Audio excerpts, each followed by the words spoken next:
환영합니다. 우리 3일 동안 귀한 시간, 집회 시간 하나님 허락하셔서 많은 은혜가 있었는데 우리 옆에 분들인데 서로 수고했다고 격려하시는 시간 갖도록 하겠습니다. 특별히 우리 찬양팀 많이 애쓰셨고요. 여러 봉사팀들 안내하시고 어제 보니까 다 늦게까지 또 화장실 청소까지 하고 가시는 우리 집사님 뵀는데 아침에 그 자리에서 또 만났네요. 다들 많이 수고하셨습니다. 피곤하시나요? 피곤 안 하세요? 오히려 이렇게 집회 여러 가지 이유로 참석 못하신 분이 더 피곤할 것 같아요. 그렇죠? 참석하신 분들은 피곤 안 할 것 같고, 피곤하신 분들은 참석 안 하신 분입니다. 자, 오늘 시간은 우리 최 목사님하고 저하고 여러분에게 또 이렇게 집회에 이어서 좀 이렇게 좀 더 마무리하는 시간을 갖고자 제가 일부러 밑에 단에 섰습니다. 뭐 하려고 그런지 아시죠? 밑에 단에 섰다는 게 뭔지 모르겠어요? 말씀만 전하겠다는 게 아닙니다. 오늘도 같이 이어서 사역을 풀어놓겠다는 그런 의미입니다. 우리 고도화이트 목사님 연세가 70이 넘으셨어요. 사모님이 할머니예요. 71세예요. 71세인가? 2세인가? 목사님은 좀 더 많으시고, 근데 행하시는 걸 보면은 나이가 전혀 안 느껴졌어요. 어제 마지막 날은 또 설교 가운데 이거는 정말 우리 젊은이들이 하는 수준의 위트와 유머를 가지고 말씀을 전해주셨습니다. 여러분 다 좋으셨나요? 참석하시면서 좋으셨을 것 같습니다. 저는 개인적으로 그동안 이제 뭐 제가 또 최은혜 목사님 같이 가르치고 있는 여러 가지 주제들 중에서 비슷한 주제였는데 제가 느낀 게 저분은 저렇게 이렇게 쉽게 말하시고 쉽게 가르쳐 주시고 저는 너무 복잡한 것 같아요. 제가 아무리 생각해도 인생이 복잡한 건 아닌데 근데 저는 좀 복잡한 것 같아요. 근데 어제 저 예언해 줬잖아요. 제일 첫 마디가 뭔지 아세요? 전략적이라고 했는데 아마 제가 그래서 그런 것 같다. 즉흥적이지 않고 전략적이라서 원고도 엄청 많잖아요. 오늘도 이렇게 많아요. 물론 다 안 합니다. 이것도 이제 전략적으로 짧게 하려고 생각을 하고 있습니다. 근데 굉장히 실제적인 가르침을 아주 단순 명료하게 해주셔서 저도 많은 것을 배운 것 같습니다. 무엇보다도 이제 감사한 게 목사님이 굉장히 인격이 좀 탁월하신 분이었어요. 굉장히 아버지 같으신 분이고 우리 통역하신 박 목사님이 그러더라고요. 여지껏 이렇게 통역하셨던 목사님들을 대할 때보다 아주 가장 편했대요. 아주 옆에 분을 아주 편하게 해주시는 그런 분이었어요. 근데 제가 보건대 통역자라서 가장 편한 게 말씀을 전하는데 아주 여러분도 다 알아듣겠죠? 통역 안 해도 그냥 아주 한 단어 두 단어 이렇게 짧게 단문으로 이렇게 말씀을 해주시니까 통역자 입장에서도 굉장히 그런 점에서도 편한 것 같습니다. 이런 말씀을 하셨대요. 저는 아무런 은사가 없습니다. 여러분하고 다 똑같습니다. 자, 그런데 한 가지는 제가 성령님 초청할 때 성령님은 늘 이렇게 와주셨습니다. 제가 초청에 응해 주셨습니다. 라는 그런 얘기를 하시더래요. 그런 걸 보면서 우리도 희망이 있다. 저도 희망이 있고 여러분도 희망이 있습니다. 다른 사람하고 특별히 다른 게 없어도 정말 우리가 성령님을 기대하고 초청할 때 성령님이 올 수 있는 그런 사람이 되기만 하면은 하나님은 여러분을 통해서도 일하실 것입니다. 그래서 오늘 어제 집회에 이어서 연장선에서 계속해서 성령에 관한 말씀을 전하고자 합니다. 여러분 사도행전 8장에 보면은 빌립이 사마리아 성에서 복음을 전하는 이야기가 기록이 되어 있습니다. 여기서 이 빌립은 사역자가 아니었어요. 여러분과 같이 빌립 집사였습니다. 근데 놀랍게도 사도행전에 보니까 교회의 역사는 집사들에 의해서 부흥이 시작됐다는 것을 여러분이 아시기 바랍니다. 그래서 스데반의 그런 순교 이후에 교회가 흩어지고 빌리 집사가 사마리아 성에 가서 복음을 전하게 합니다. 그게 사도행전 8장에 나와 있습니다. 그런데 그 빌리 집사의 그 전도의 모습을 보면은 아주 두 가지의 큰 특징이 있어요. 사도행전 8장 5절 6절을 읽어드리겠습니다. 빌립이 사마리아 성에 내려가 그리스도를 백성에게 전파하니 무리가 빌립의 말을 듣고 행하는 표적도 보고 한 마음으로 그가 하는 말을 따르더라 그랬습니다. 여기서 세 가지 동사에 주목을 하시기 바랍니다. 듣는다는 것, 보는 것, 그리고 따른다는 것. 자, 빌립이 복음을 전할 때 빌립은 사람들로 하여금 듣게 했습니다. 뭘 듣게 했을까요? 그 내용이 8장 12절에 이렇게 나와 있어요. 빌립이 하나님 나라와 및 예수 그리스도의 이름에 관하여 전도함을 그들이 믿고 남녀가 다 세례를 받으니, 빌립이 전한 것은 하나님 나라에 대해서 전했고요, 또 예수 그리스도의 이름에 대해 전했습니다. 당시 사마리아 성은 하나님 나라에 대한 개념도 없었고 기다림도 없었습니다. 또 예수 그리스도의 이름도 몰랐습니다. 물론 이렇게 예수님이 복음을 전하러 다녔어서 어느 정도 알겠지만은 예수님이 어떤 분인 거에 대해서 잘 몰랐습니다. 그래서 빌립은 이 사마리아 성에서 하나님 나라가 어떤 것인가에 대해서 복음 전도를 했습니다. 아마 이런 내용일 것 같아요. 여러분 잘 알고 있는 요한복음 3장 16절이죠. 하나님이 세상을 이처럼 사랑하사 독생자를 주셨으니 이는 그를 믿는 자마다 멸망치 않고 영생을 얻게 하려 하시며, 아마 이와 같은 하나님 나라의 비밀을 전했을 것입니다. 그리고 예수님께서 바로 하나님의 아들이신 것과 그리스도이심을 아마 그는 전했을 것입니다. 어쨌든 이 빌립은 복음 전도에 있어서 가장 먼저 이렇게 한 것이 사람들로 하여금 하나님 나라에 대해서 듣게 했습니다. 또 예수님께서 그리스도라는 것들을 전하는 그런 확실한 복음 제시가 있었던 것 같습니다. 그리고 이제 중요한 것이 표적을 보여줬어요. 빌립이 행한 것은 말로만 한 것이 아니라 표적을 보여줬습니다. 8장 6절에 보니까 아까 읽었죠. 무리가 빌립의 말도 듣고 행하는 표적도 보고, 말만 들은 것이 아니라 표적을 본 다음에 그들이 한 마음으로 빌립이 하는 말을 따랐다 그랬습니다. 자, 빌립이 보여준 표적이 뭘까? 7절에 바로 나와 있습니다. 많은 사람에게 붙었던 더러운 귀신들이 크게 소리를 지르며 나가고 또 많은 중풍병자와 못 걷는 사람이 나았다 그랬습니다. 빌립은 귀신들을 쫓아냈고요, 또 많은 중풍병자와 못 걷는 사람을 치유하는 그런 표적을 보여줬습니다. 여기서 이 귀신이 붙었다 그랬는데 이것을 이제 다른 성경 번역에 보니까 킹제임스 성경입니다. 더러운 영들이 그들에게 사로잡힌 많은 사람에게서 큰 소리를 지르며 나오고 라고 했습니다. 그러니까 귀신이 붙었다라는 것은 귀신에게 사로잡혔다라는 뜻이라는 것입니다. 어쨌든 빌립은 귀신에 사로잡힌 자들을 자유케 하는 사역을 한 것 같습니다. 자, 이걸 가리켜서 뭐라 그러죠? 축사, 축사라고 합니다. 잘 들려요, 여러분? 제가 찬양 습관이 돼가지고 오랜만에 이거 핸드마이크 되니까 아예 붙여버렸어요. 보니까 많이 이렇게 울렸던 것 같습니다. 그리고 여기 보니까 많은 병들을 고쳤는데 특별히 중풍병자를 언급했어요.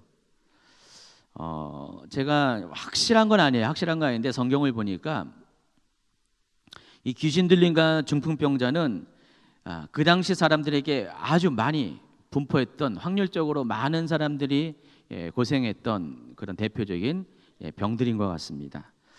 여러분 이제 마태복음 8장과 9장에 보면 예수님께서 사람들을 치유하시는 장면이 이렇게 쭉 나오고 있습니다.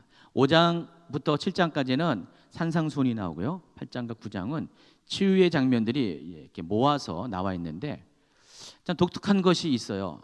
8장과 9장 모두에 여러 사람들이 치유를 받는데, 여러 병들이 치유를 받는데, 그 중에서 8장과 9장에 각각 한 번씩, 두 번씩 반복되는 게 있습니다.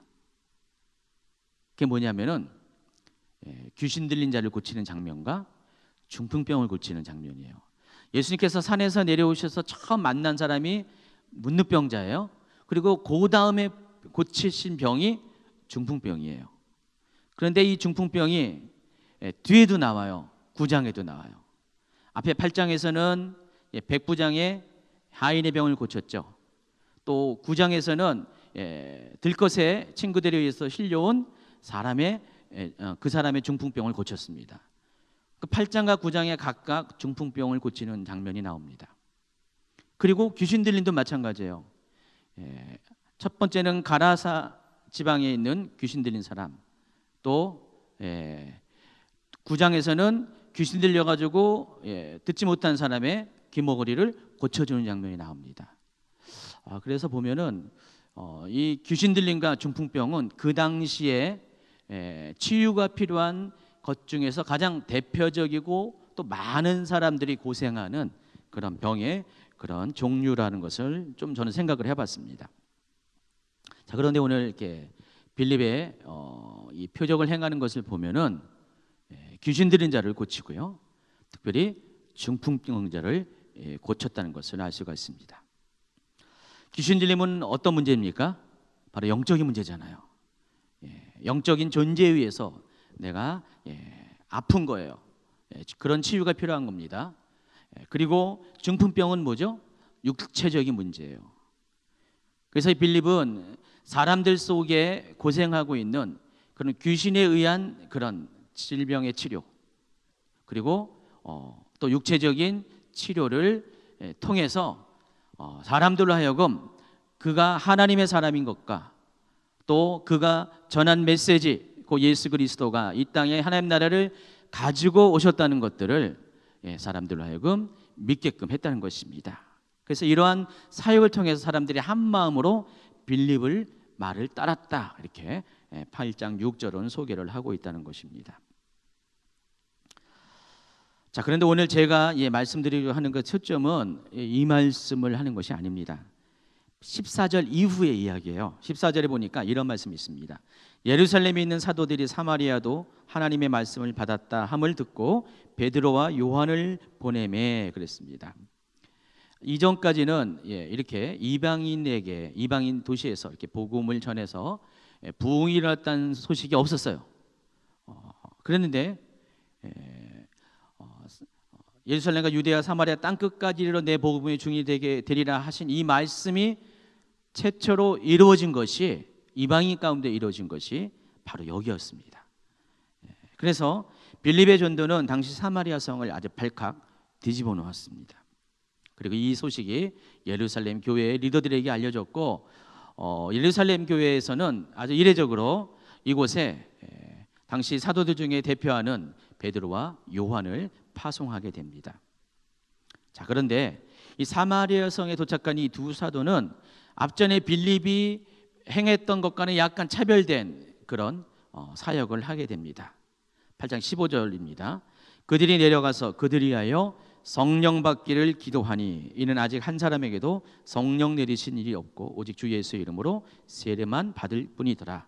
이에 두 사도가 그들에게 안수함에 성령을 받는지라. 그들을 위해서 성령 받기를 위해서 기도했다고 그랬습니다. 또 그들을 위해서 안수했다고 그랬습니다. 그랬더니 사람들이 성령을 받았다고 기록이 되어 있습니다. 당시 사마리아 성에는 이 빌립의 전도 이전에 아주 유명한 사람이 있었어요. 시몬이라는 사람이 있습니다. 이 사람은 일반적인 기록에도 나와 있어요. 성경에만 나와 있는 게 아니라 일반적인 기록에도 나와 있는 사람인데 당시에, 근데 이 시몬이 대단한 마술사였어요. 정말로 이 사람이 많은 우리 보기에 기적과 같은 일들을 행했습니다. 물론 마술이라는 것이 트릭이잖아요. 근데 사람들의 눈에는 이 사람이 아주 대단한 사람이었어요. 아주 유명했습니다. 자, 그런데 그 시몬의 눈에 보기에도 이 빌립이 행하는 모습은 더 대단한 거였어요. 그래서 여러분 그런 거 있잖아요. 어떤 분야에서 내가 이걸 잘합니다. 근데 자기보다 더 잘하는 사람이 있으면은 뭔가 배우고 싶고 따르고 싶죠. 그리고 그 사람의 것들을 나도 우리는 이제 임파테이션이라고 그러지만은 자기가 뭔가를 좀 이렇게 얻어서 자기도 더 잘하고 싶은 마음이 있을 것입니다. 바로 시몬이 그랬다는 것입니다. 그래서 빌립을 따랐습니다. 자기도 그리스도인이 되겠다 해서 빌립을 따르면서 빌립이 행하는 것들을 보고 있었습니다. 그런 참에 이번 더 센 사람들이 왔습니다. 베드로와 요한이 와서 사람들에게 안수하면서 기도했더니 성령을 받는 것을 보게 됐어요. 그러니까 빌립이 행한 것도 대단한 거였지만은 이 시몬의 눈에는 이 두 사도가 행하는 것들은 더 대단한 거였다는 것입니다. 그러면서 욕심이 생겼어요. 그래서 이 사도들 따르면서 돈은 얼마든지 줄 테니까 나도 당신이 행하는 것처럼 내가 이렇게 안수하면 사람들이 성령을 받도록 도와달라. 그 능력을 전이해달라. 그렇게 요청을 합니다. 자, 이것을 보면서 제가 한 가지 생각을 해봤어요. 아니 도대체 뭔 일이 있었기 때문에 성령을 받을 때 도대체 어떤 일이 있었기 때문에 시몬의 보기에도 정말 놀라운, 앞서 빌립이 행한 표적보다 더 놀라운 뭔가가 있었는가, 그것에 대해서 제가 생각을 해봤습니다. 제가 지금 사도행전 큐티집을 이제 만들면서 사도행전 전반에 걸쳐서 이런 내용들이 곳곳에 남아 있어요. 그러니까 성령을 받을 때 성령을 받는 게 그냥 받는 게 아니라 아무런 느낌도 없고 캐치도 없이 받는 게 아니라 사람들이 인식이 없이 받는 게 아니라 사람들의 눈에 성령을 받을 때 뭔가 특별한 일이 일어나고 있다는 것들을 우리가 확인할 수가 있다는 것입니다.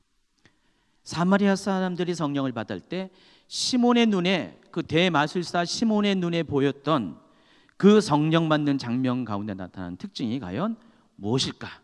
여러분 그것이 궁금하지 않습니까? 예? 안 궁금해요? SBS 보지 마시고 오늘 말씀을 들으시기 바랍니다. 자, 그런데 아쉽게도 사도행전 8장에는 그것이 무엇인가에 대해 구체적인 기록이 없어요. 성령을 받을 때 어떤 일이 일어난가에 대한 가르침이 아직 8장에는 없습니다. 결과만 이야기를 하고 있습니다. 그러나 분명한 것은 당시 사람들은 성령을 받을 때 그들의 눈에 뭔가 특별한 일이 일어났다는 것들을 모두가 다 알 수 있었다는 것입니다. 아, 저 사람이 지금 성령을 받고 있구나라는 것들이 눈으로 목도할 수 있는 뚜렷한 현상들이 존재했었다는 것입니다. 그래서 8장에는 나와 있지 않지만은 사도행전 다른 곳에서 보면은 그때 나타난 현상들이 무엇인가를 우리가 힌트를 얻을 수가 있다는 것입니다. 첫 번째가 사도행전 10장에 있습니다. 사도행전 10장에 보면은 베드로가 백부장 고넬료의 집에서 복음을 전하는 장면이 나옵니다. 10장 44절입니다.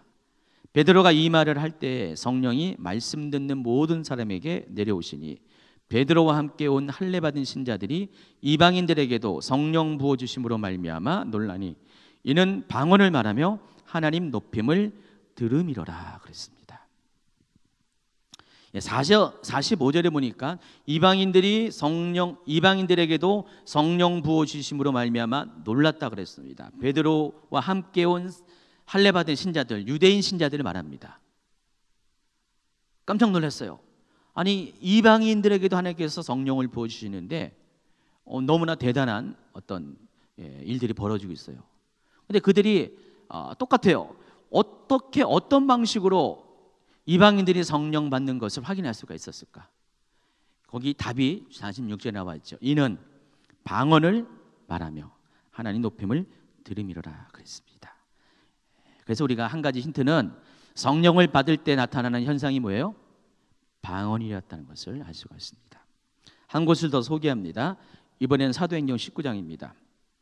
19장 1절입니다. 아볼로가 고린도에 있을 때에 바울이 윗지방으로 다녀 에베소에 와서 어떤 제자들을 만나 이르되 너희가 믿을 때에 성령을 받았느냐 이르되 아니라 우리는 성령이 계심도 듣지 못하였노라. 바울이 이르되 그러면 너희가 무슨 세례를 받았느냐? 요한의 대답하되 요한의 세례니라. 바울이 이르되 요한이 회개의 세례를 베풀며 백성에게 말하되 내 뒤에 오시는 이를 믿으라 하였으니 이는 곧 예수라 하거늘. 5절입니다. 그들이 듣고 주 예수의 이름으로 세례를 받으니 바울이 그들에게 안수하매 성령이 그들에게 임하심으로 방언도 하고 예언도 하니 그랬습니다. 여기도 똑같아요.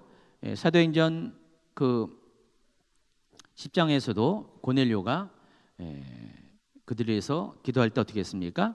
그들이 방언을 말했습니다. 방언을 말할 때 이미 성령께서 임하신 거죠. 여기도 마찬가지로 바울이 그들에게 안수할 때 성령이 그들에게 임하셨고 방언도 하고 예언도 하게 되었다는 것입니다. 그래서 이 사도행전 9장은 사도행전 10장에 비교해서 한 가지가 더 추가되는데 성령을 받을 때 나타나는 현상 중에 하나가 방언과 더불어 두 번째가 예언을 한다는 것입니다.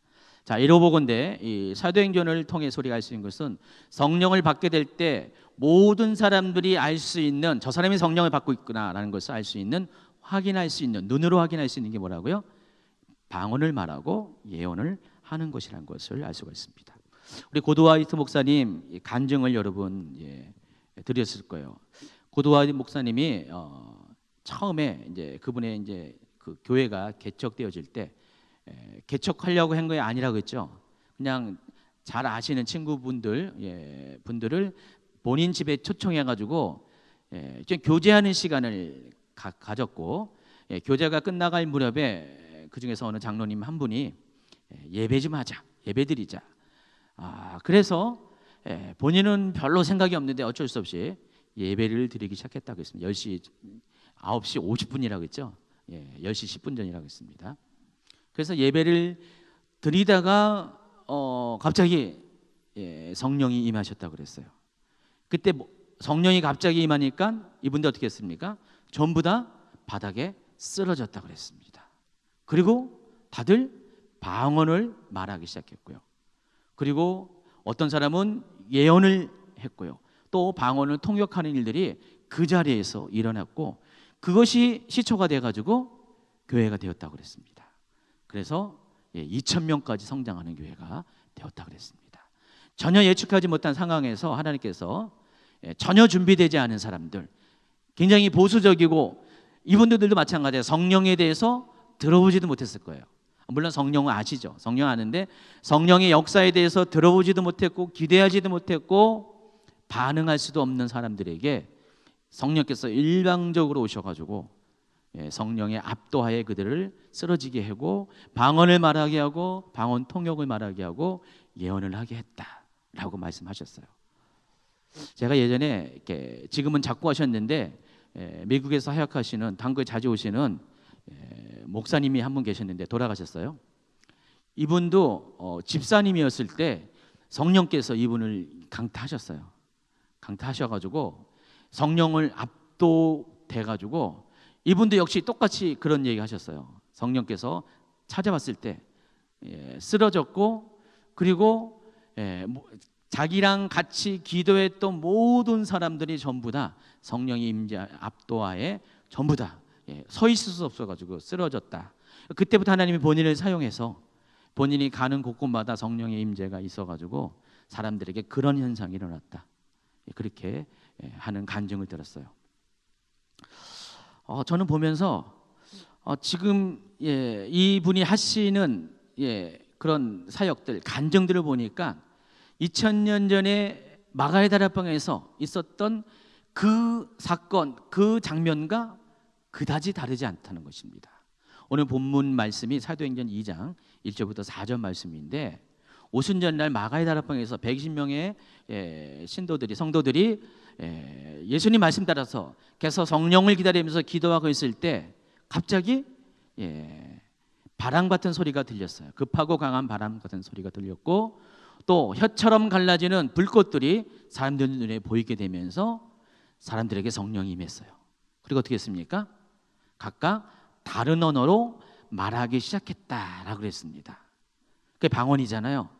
2000년 전에 있었던 사건이 오늘날도 똑같이 일어나고 있다는 것입니다. 같은 방식으로. 특별히 다르지가 않다는 거예요. 그래서 그때 2000년 전에 성령을 받은 성도들이 변화해서 성령 충만해서 복음을 전하고 또 선교를 한 것처럼 오늘날도 하나님께서 똑같은 방식으로 성령님을 경험하고 성령의 임재를 경험한 사람들을 변화시켜서 성령의 능력 가운데서 복음을 전하고 선교하는 사명들을 감당케 한다는 것입니다.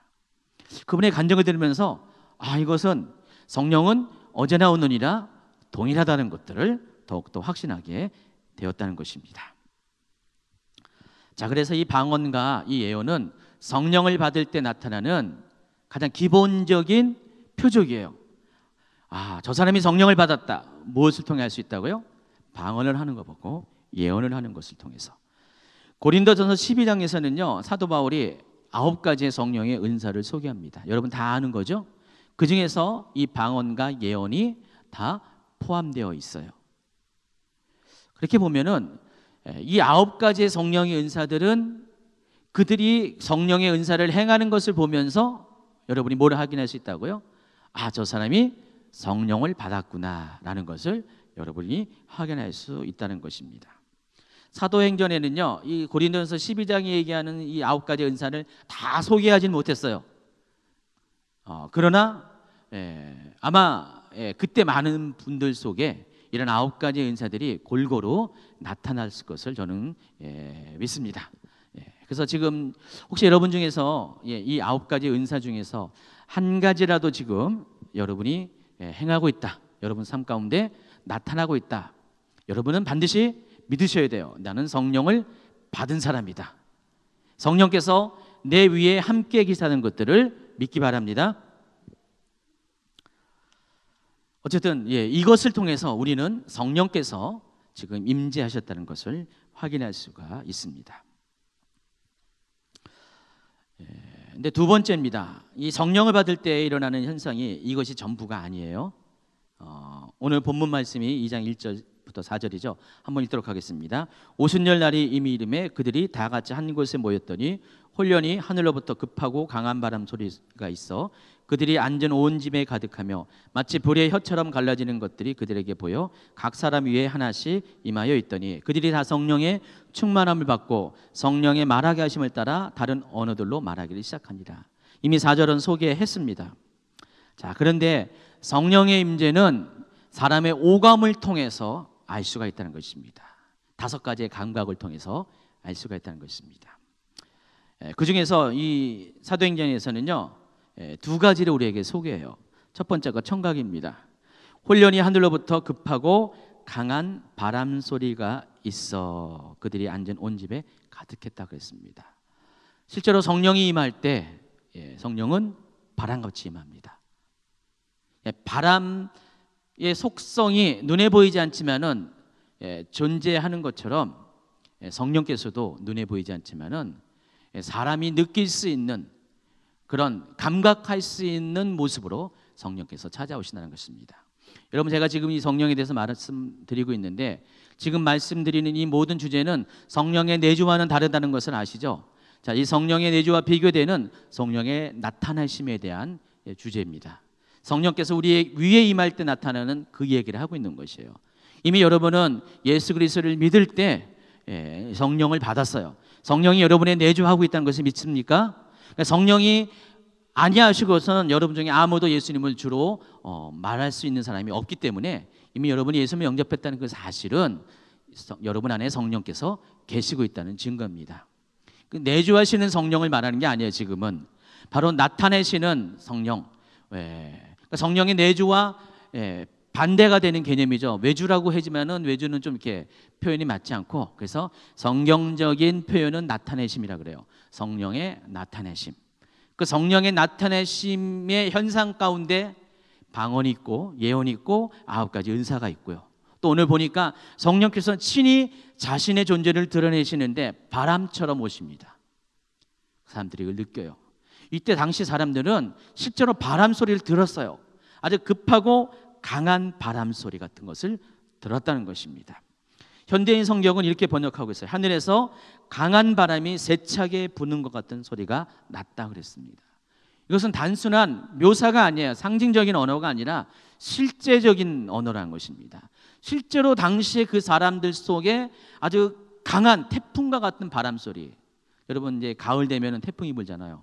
엄청 세게 불 때 여러분 문을 확 열면은 진짜 바람 소리 들리죠. 지금은 안 들리잖아요. 만약에 지금 이 바람 소리를 듣고 있는 사람, 지금 이렇게 평안할 때 바람 소리를 들을 수 있는 사람은 청각이 굉장히 발달한 사람이죠. 누구처럼요? 600배 청각이 발달한 여러분 집에서 기르는 정상적인 게 아니에요. 이런 소리 듣는 건 정상적인 게 아니에요.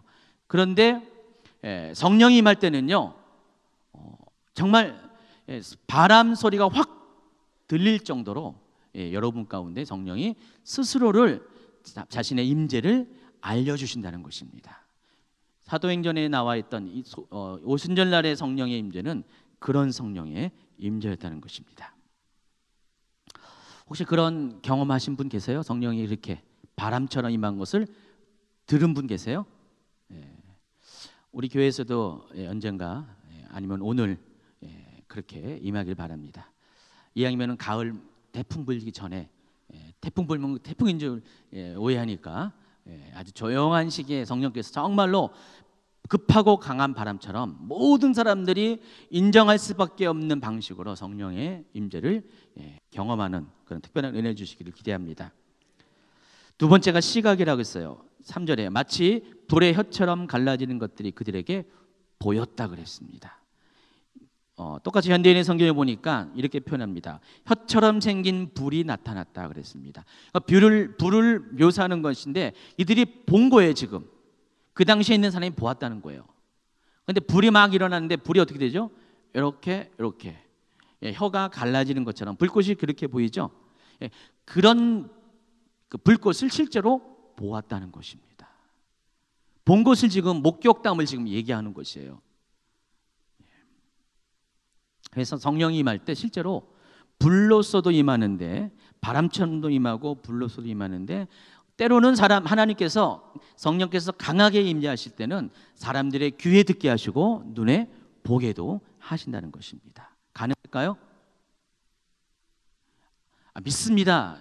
그게 아니라 여러분 그냥 믿습니다라는 그게 아니라 그게 가능하냐 이거죠. 실제로 그런 역사가 100여 년 전에 있었습니다. 1906년에 LA 아주사 거리에서 부흥 운동이 났습니다. 5년 동안에 부흥이 있었는데 이것을 아주사 부흥이라고 합니다. 자, 이때에는 사도행전에서 말한 똑같은 일들이 실제로 벌어졌어요. 그때 당시에 일반 신문에 나온 기사의 내용입니다. 이런 글이 있었습니다. 주님의 임재에 가득한 건물 위에 성령의 불길이 타오르면 하늘에서도 강한 불길이 내려와 하늘과 땅의 불길들이 서로 만나는 장관을 이루었습니다. 성령의 불길은 멀리 800m 떨어진 곳에서도 육안으로 볼 수 있었으며 동네 사람들의 신고로 소방서가 여러 차례 출동했지만 성령의 불은 어떤 것도 태우거나 그을리게 하지 않았습니다. 실제로 사람들의 그때 이 아주사 거리에서 부흥이 있을 때 성령의 불이 막 임했는데 800m 저 뒤에 있는 마을 사람들이 봤는데 그 건물이 불을 타고 있는 거예요. 막 불에 타고 있는 거예요. 그래서 어떻게 해요? 신고했습니다. 소방서에 신고했더니 소방서에 갔는데 실제로 불은 일어나고 있는데 건물이 타고 있지 않은 거예요. 여러 차례 그런 일이 신고를 하고 계속 가도 똑같이 불 끌 일이 없는 거예요. 반복적으로 이런 일이 목도가 되었다는 것입니다. 또 있습니다. 하나님의 영광의 구름이 있었는데 키가 그다지 크지 않은 사람에게는 목에까지 가득 차서 어떤 사람들은 그 구름 속에 누워서 임재를 들이마셨고 어떤 아이는 구름처럼 육안으로 보이는 것을 임재의 구름을 모아보려고 이리저리 뛰어다녔습니다. 이 말이 뭐예요? 실제로 예배하는 곳에 구름이 이렇게 가득 찼다는 것입니다. 이것을 가리켜서 쉐카이나 구름이라고 합니다. 임재의 구름인데 아이들이요 우리 여기 사랑이가 있는데 사랑이 같은 아이들이 구름이 떠다닌 것을 한번 잡으려고 애들이 구름 잡으려고 그러잖아요. 막 뛰어다녔다는 것입니다. 모아서 이렇게 한번 해보려고.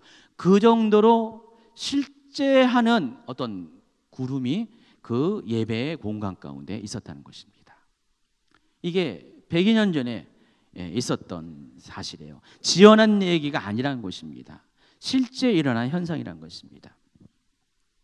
5년 동안 이것이 지속되었고요. 당시 많은 사람들이 이 현상을 보고자 아주사를 방문했습니다. 그래서 여러분 뭐 조금 이렇게 신앙생활 하신 분들은, 특별히 성령에 대해서 좀 이렇게 경험하신 분들은 이 아주사 부흥에 대한 이야기를 웬만하면 다 들었을 겁니다. 거기에 관련된 책들도 여러 권 나와 있는데 여러분 한번 이렇게 구입해서 보시면은 그때 어떤 일이 일어났다는 것들이 자세히 나와 있습니다. 이처럼 성령님은요, 우리 초자연적인 역사를 통해서 우리가 확인할 수가 있어요.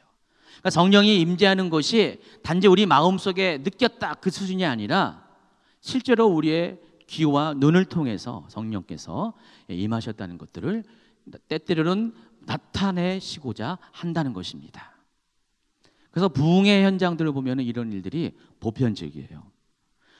어떤 곳에 부흥이 일어났습니다. 막 교회가 갑자기 예배가 살아나고 사람들이 모여들고 회심하는 자들이 많아지고 교회가 막 성장합니다. 그런 일들이 일어나는 곳의 대부분의 곳은, 대부분이 아니라 100% 이런 현상들이 나타난다는 것입니다. 그러니까 성령께서 지금 일하시고 있다는 것들이 눈에도 보이고 귀에도 듣고 또 사람들의 그런 이렇게 속에 나타나는 은사를 통해서 확인할 수가 있다는 것입니다. 또 아주사 부흥의 현장에는 이런 내용도 있어요. 성령의 불길과 짙은 셰케나 영광의 임재 구름이 임하면 강력한 치유의 기적이 일어났는데 뼈들이 우두둑 소리를 내면서 다시 자라기도 했고 잘려진 팔과 다리들이 몇 초 만에 자라는 창조적인 기적들이 나타났습니다. 100여 년 전에 실제로 그렇다는 것입니다. 뭐 누가 와서 안수한 것도 아니에요. 근데 성령이 압도하는 그 공간 안에 만약에 신체적으로 불구된 사람이 있었다, 그러면은 하나님께서 그들을 다시 온전케 하셨다는 것입니다. 팔이 없는 사람들은 팔이 자라나요? 말이 안 되잖아요, 그렇죠? 여러분 스미스 위글소스 목사님이라고 유명하신 분이신데 이분의 사역 가운데서도 이런 일이 아주 굉장히 보편적으로 일어났어요. 어느 날 집회를 하러 갔는데 그 외에 부목사님이 다리가 없는 거예요. 가지고 이 스미스 위글소스 목사님이 궁휼한 마음을 가져서 기도를 했고요. 하나님께서 주신 음성을 따라서 그 목사님한테 내일 아침에 가서 구두방 가가지고 신발을 맞추라고 그랬대요. 말이 안 되잖아요, 발이 없는 사람에게. 그런데 이분은 또 믿음이 좋아서 그 말 순종하고 실제로 구두방에 갔어요, 그 다음날. 그리고 점원에게 신발을 달라고 했더니 신발 사이즈가 어떻게 되냐니까 이분이 알아야지, 발이 없는데. 대충 말했대요. 6인치 주십시오. 그랬더니 그분이 신발을 갖고 왔는데 신발을 갖다 놓고 신발을 갖고 오면 신어야 되잖아요. 그 동작을 하려고 그랬는데 갑자기 발이 쑥 자라났대요. 실제적인 일이에요. 스미스 위글스워스 목사님에게 이런 일들은 아주 쉬운 일이었어요. 예수님에게 따르는 기적과 표적들이 아주 당연하고 쉬운 것처럼 성령의 임재 안에서 사역하시는 분들은 이런 것들이 우리는 기적이지만은 가끔 일어날까 말까 하는 기적이지만 그들에게는 보편적인 것이었다는 것입니다. 우리 늘 그러잖아요. 기적이 아니라는 게 기적이라고. 그분들에겐 기적이 아니라는 것이 기적이라는 것입니다. 실제로 이런 일들이 있었어요. 그러니까 성령을 받을 때 이런 일이 일어난다는 것입니다. 자, 2000년 전에도 있었고 100년 전에도 있었고요. 자, 그렇다면은 오늘날 어떻게 할까요? 성령께서 지금 바쁘셔가지고 할 일이 많으셔가지고 성령께서 지금 일 안 하십니까? 아닙니다. 성령께서 지금도 일하시고 계십니다. 제가 개인적으로 도전받은 게 이번 집회 때 그랬어요. 목사님 말씀 중에 찔린 게 있어요. 말로만 가르치는 것으로만 끝나지 말라는 것입니다. 말로만 하지 말고 실제 우리가 치유를 가르치면은 치유가 일어나야 되고, 우리가 방언을 가르치면은 방언이 터져야 되고, 그런 일들이 말과 행동이 같이 가야 된다는 것입니다.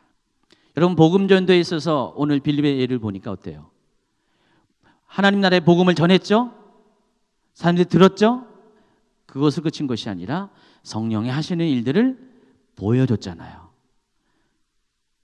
그래서 그 빌립은 그 더러운 귀신 들린 것들을 쫓아내고 많은 병들을 고치는 사역을 했고, 그 결과 사람들이 성령을 받게 되었다는 것입니다. 자, 그래서 오늘 우리 예배 가운데도 그런 일이 있기를 바랍니다. 자, 어제까지 한 집회 주제 그 성경 구절이 요한복음 14장 12절이었어요. 내가 진실로 진실로 너희에게 이르노니 나를 믿는 자는 내가 하는 일을 그도 할 것이요 또한 그보다 더 큰 일도 하리라. 실제로 예수님보다 더 큰 일들을 하는 사역자들이 많았습니다. 여러분, 예수님이 몇 명 살리셨죠? 손가락으로 셀 정도로 그 인원 살렸죠. 아까 말한 그 스미스 위글소스 목사님은 14명을 살렸어요. 어떻게 죽은 자가 살아납니까? 지금도 살아나요. 하나님께서 필요하시면 지금도 살려내십니다. 실제로 하나님은 성령을 통해서 지금도 일하시고 계십니다. 그래서 저는 이번 집회가 그냥 한번 왔다가 가는 집회로 끝나는 게 아니라 계속해서 우리가 하나님께 열어준 집회 가운데서 이 성령의 역사하심을 이어가는 그런 교회가 되길 바랍니다.